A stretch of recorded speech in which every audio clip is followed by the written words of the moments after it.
देखो मेंढिया, मराठी में इसको मेंढी बोलते हैं, भेड़। मेंढी मेंढी भेड़। और ये भेड़ चराने वाले भाई ये गुजरात से हैं और रेवारी समाज से हैं।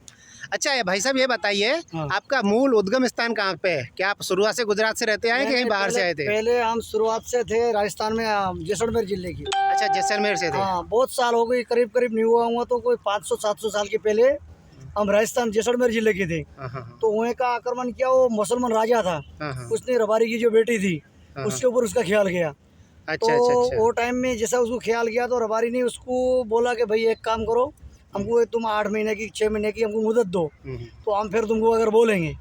तो वो बोलने के बाद रबारी ने क्या किया, दिन के रात अपने ऊँट साथ में करके, ऊँट में सवारी करके और वहाँ से भगे। वहाँ से भगे तो वो टाइम से करके आज टाइम तक देखो हमारे पहनवा भी ये हाँ, हाँ, हाँ, वाइट है हाँ, और हमारे जितने लेडीज लोग हैं हाँ, हाँ। उनका पूरा ब्लैक है, पूरा काला। अच्छा लेडीज ब्लैक काले कपड़े काले, पहनती है। आज भी हमारा है, कई साल से पूरा में आज भी लेडीज का ब्लैक है और जितने पुरुष है उनका उनका आज सफेद है। और आज तो फेटे नहीं है, अभी एक आपने पास दुपट्टा है सफेद फेटा और सफेद कपड़े। तो वो हमारा वो टाइम से करके जितने रबारी फिर गुजरात में काठियावाड़ कच्छ हर जगह परंत में गए, पर वहाँ से राजस्थान आज भी हम जैसलमेर जिले में आज भी हमारा रबारी का एक भी बच्चा नहीं है आज भी। अच्छा, अच्छा। बाकी जिले में राजस्थान में बहुत है और आज भी अपना जैसलमेर में रवाड़ी नहीं मिलेगा। रबारी नहीं मिलेगा आज भी। हाँ तो ये लगभग 500-700 साल नहीं, फिर 1000-1200 साल पहले की बात हो गए होगी। बिल्कुल बिल्कुल। क्योंकि चौहानों से पहले राजस्थान का इस्लामीकरण हुआ था। हाँ। फिर चौहानों ने फिर से हिंदूकरण किया, बराबर। फिर बप्पा रावल ने हिंदूकरण किया, बिल्कुल, बप्पा रावल तो वो के, टाइम और का उसके बाद बराबर। में राणा कुंभा ने हिंदूकरण किया वहाँ का। बिल्कुल बहुत अच्छा लगा। कभी इसी समाज में, इसी समाज की तो बात नहीं करूँगा क्योंकि आदि शंकराचार्य से पहले के जो समाज हैं, तो जब पूरे देश में बौद्ध धर्म छा गया, फिर इसके बाद में आदि शंकराचार्य सनातन को लाए, तो वंशों को जोड़ना तो मुश्किल है। लेकिन इसी भेड़ बकरी चराने वाले समाज में चंद्रगुप्त मौर्य पैदा हुए थे, जिन्होंने भारत के सबसे पहले साम्राज्य की स्थापना की, चाणक्य के शिष्य चंद्रगुप्त मौर्य। और चंद्रगुप्त मौर्य का परिवार भी आगे चल के, क्योंकि जब बुढ़ापे में एक जगह अकाल पड़ा अपने शासनकाल में, तो उन्होंने जैन धर्म स्वीकार कर लिया आखिर में। बाद में उनके कुछ बच्चों ने, ये वंशजों ने भी जैन धर्म स्वीकार किया, कुछ ने बौद्ध धर्म स्वीकार किया। वो परिवार तितर बितर हो गया, लेकिन चराने वाले यही थे, भेड़ बकरी चराने वाले चंद्रगुप्त मौर्य का परिवार। और चंद्रगुप्त मौर्य भेड़ बकरी चराने वालों का बच्चा, और वो बना सम्राट भारत का, जिसने सिकंदर को भी भारत से बाहर कर दिया। और इनकी भी देखिए महानता, देखिए कि कब का इन्होंने देश छोड़ा है, वो जैसलमेर में जाते नहीं हैं। और जो भी भेड़ बकरी चराने वाले हैं, लोग गडरिया कहते हैं, जो भी भेड़ चराता है बकरी चराता है वो गडरिया होता है। ये पेशे का नाम है। जैसे खेती करता है वो किसान होता है, जो तेल का, खाने का तेल का व्यापार करता है वो तेलिया होता है।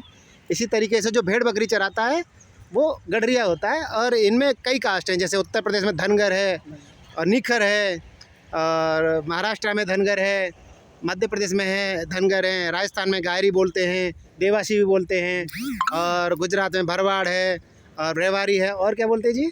और देसाई बोलते हैं। हाँ देसाई भी, अच्छा देसाई भी ये रायका भी बोलते हैं। रायका भी, हाँ मैंने सुना है रायका नाम। इधर दक्षिण में कुरवा बोलते हैं। पूरे भारत में फैली है ये भेड़ बकरी चराने वाले। लेकिन चंद्रगुप्त मौर्य इन्हीं भेड़ बकरी चराने वालों के बीच पैदा हुए, और अहिल्याबाई होलकर भी इन्हीं भेड़ बकरी चराने वालों के बीच पैदा हुई। कारण क्या है कि जब जो सत्ता के दलाल होते हैं, जैसे आप राजपूत काल देखोगे, उस ज़माने के लोग उनके लिए दलाल बन गए थे। उन्हें धर्म की कोई चिंता नहीं थी, उनके लिए सती प्रथा ही धर्म था, युद्ध में सिर को कटा देना ही धर्म था, चाहे किसके लिए कटा रहे हैं उसको इनकी परवाह नहीं थी। लेकिन धनगरों में धर्म जिंदा था, गुज्जरों में धर्म जिंदा था।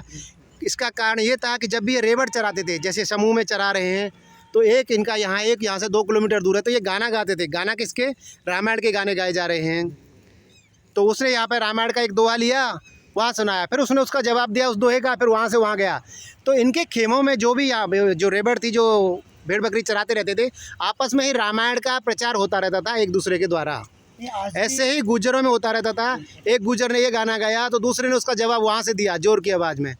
तो जब ये चीज़ परिवारों में होती है तो बच्चों पर संस्कार पड़ते ही हैं। पर आज भी जी एक ऐसी बात है कि हम ये भेड़ी में अगर भेड़ी चरा रहे हैं, हाँ, कितने भी अगर हम किलोमीटर अगर ये भेड़ी के साथ रहे हाँ, तो हमको थकान नहीं होती है। अच्छा। हम हो, हमारा बूढ़ा हो या मेरे बच्चे परिवार हो, हम अगर खाली चलेंगे तो हमको थकान। पर हमारा कृष्ण भगवान का पहल का ये वरदान है कि हम कितने भी अगर चलेंगे भेड़ी के साथ, तो कभी भी 10 किलोमीटर चलो कि 20 किलोमीटर चलो, तो कभी भी हमको थकान नहीं। लाठी हो ना साथ में, और कभी भी थकन नहीं है मेरी। तो पहला परंपरा का को भगवान का वरदान है भैया। नहीं, हमने सुना भी है कि भगवान कृष्ण की पूजा सबसे पहले भेड़ बकरी चराने वालों ने शुरू की। बिल्कुल बिल्कुल।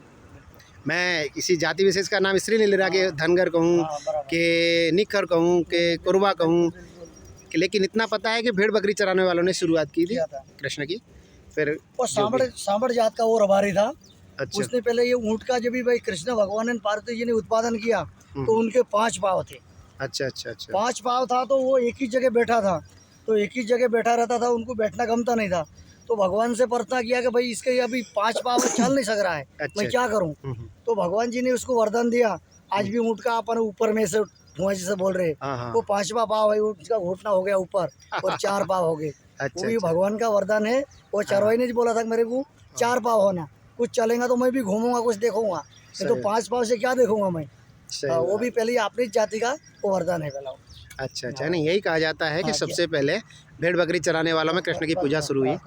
देखिए, आज ये कारोबार फायदे का सौदा नहीं है भेड़ बकरी चराना, क्योंकि जमींदारी उन्मूलन कानून के बाद में क्या हुआ है कि ज़मीन किसानों को बांट दी गई। पहले क्या होता था कि किसानों को खेती करने का अधिकार उसी ज़मीन पर था, तो चरवाहों को अपना भेड़ बकरी और गाय चराने का अधिकार भी उसी ज़मीन पे था। जब ज़मीनें खेती से खाली हो जाती तो चरवाहे अपने जानवर चराते थे और खेती के टाइम पे किसान अपनी खेती करते थे। लेकिन ज़मींदारी उन्मूलन कानून ख़त्म होने के बाद में भेड़ बकरी चराने वालों का कारोबार ही ख़त्म हो गया। और दूसरा है आधुनिकीकरण में क्या हुआ कि जो ऊनी कपड़े थे ये तो अभी बनने लगे हैं, आर्टिफिशियल बनने लगे हैं, तो ऊन की इतनी अभी महत्ता नहीं रह गई, बाकी है। और हमारी जो हिंदुओं की जो राशियाँ हैं उसमें एक मेष राशि है, तो वो भेड़ के ऊपर ही है, मेष राशि। और हाथ में जो कंगन बांधा जाता है विवाह के टाइम पे, जो कंगन बांधा जाता है वो कंगन भी ऊन से बनता है। अच्छा भाई साहब, ये बताइए ऊन का कंगन ही क्यों बनता है, दूसरी चीज़ का क्यों नहीं? जैसे हम हाथ में धागा बांधते हैं तो ऊन का ही श्रेष्ठ क्यों रहता है? ऊन ऐसा है कि भैया ऊन के ऊपर कुछ नहीं, ऊन बिल्कुल शुद्ध है। अच्छा अच्छा, जो ऊन है उनके बिना बाकी धागा को अपन कॉटन का बांधेंगे, उसके वजह ये शुद्ध धागा है। इसके अंदर कोई भी आपको कोई भी प्रकार का कोई संकट नहीं आता इसके ऊपर। अच्छा अच्छा, ऐसा है जो है ये कोई संकट नहीं आएगा अपने ऊपर।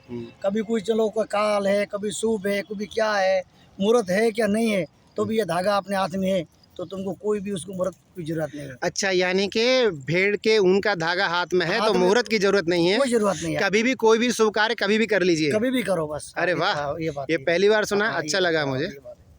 चलो धन्यवाद, बहुत अच्छा लगा आपसे मिल करके। ठीक है ठीक है। और आज वो इतिहास की बात याद आ गई कि कभी कहाँ से तुम राजस्थान के, हम कच्छ के रहने वाले, कहाँ से अपना मिला हो गया और अपन बात किया और भागे। तो नहीं, मैं तो क्या है सनातन धर्म पे काम करता ना, तो जोड़ता रहता हूँ। और आपको स्पष्ट बता दूं, जातियों का जो वो शुरू हुआ है ना, तो राजा भोज के काल में एक कहानी आती है, अलबरूनी लिखता है कि समाज 7 भागों में विभाजित है। तो हम 800-900 वर्ष के अंदर तो जातियों का इतिहास ढूंढ सकते हैं, उससे ज़्यादा इतिहास जातियों का नहीं ढूंढा जा सकता, क्योंकि उससे पहले समाज भागों में विभाजित था। कौन क्या काम कर रहा है वो उसके ऊपर था। बिल्कुल बिल्कुल। जो लकड़ी का काम कर रहा है तो वो कारीगर हो गया, जो व्यापार कर रहा है वो व्यापारी हो गया, वैश्य हो गया, ऐसा था। आज तो ये युग में पूरा ऐसा हो गया है कि कोई जाति वाति का कोई रहा भी नहीं। आज का बोलो तो जाति वाति का नहीं, तो पहले का अपना ऐसा है कि अपनी चाल में आपको मालूम होता था कि इंसान कौन सा है। आपने गांव को मालूम था कि भाई ये कौन कुल का और कौन राशि का इंसान है, पहला मालूम हो रहा था। आज तो ये आदमी तो कोई पहनाव में नहीं पहचान रहा है और चाल में नहीं पहचान रहा है और भाषा में भी नहीं पहचान रहा है। नहीं, वो समय की बात है। धर्म बचाने के लिए जातियों पर जोर दिया गया कि अपना आदमी कैसे भटके नहीं। और एक समय ऐसा था, राजा भोज के काल में अलबरूनी लिखता है कि समाज 7 भागों में विभाजित है। विद्वान उसके भाग करते हैं, जैसे 4 वर्ण हैं, तो क्षत्रियों में 2, जैसे कुछ बड़े क्षत्रिय कुछ छोटे क्षत्रिय। वैश्यों में भी 2 भाग हो गए, कुछ बड़े वैश्य कुछ छोटे वैश्य। ब्राह्मणों में भी 2 भाग हो गए, कुछ बड़े ब्राह्मण छोटे ब्राह्मण। और बाकी सामान्य जनता, जिसे शूद्र भी कहते हैं, सामान्य। शूद्र का अर्थ होता है सामान्य, क्योंकि उपनिषदों में पृथ्वी को भी शूद्र कहा गया है। यानी सब व्यवस्था किसके लिए है? शूद्र के लिए। यानी शूद्र कौन? सामान्य जन। लेकिन चोर उचक के नीचे शूद्र नहीं हो सकते, क्योंकि मनुस्मृति में 4 वर्ण की बात आई है, लेकिन वेद कहता है मनुर्भव, हे मानव तू मानव बन, और मानव के अंदर 4 वर्ण हैं। ऐसा है। चलो धन्यवाद, अच्छा लगा आपसे मिलके।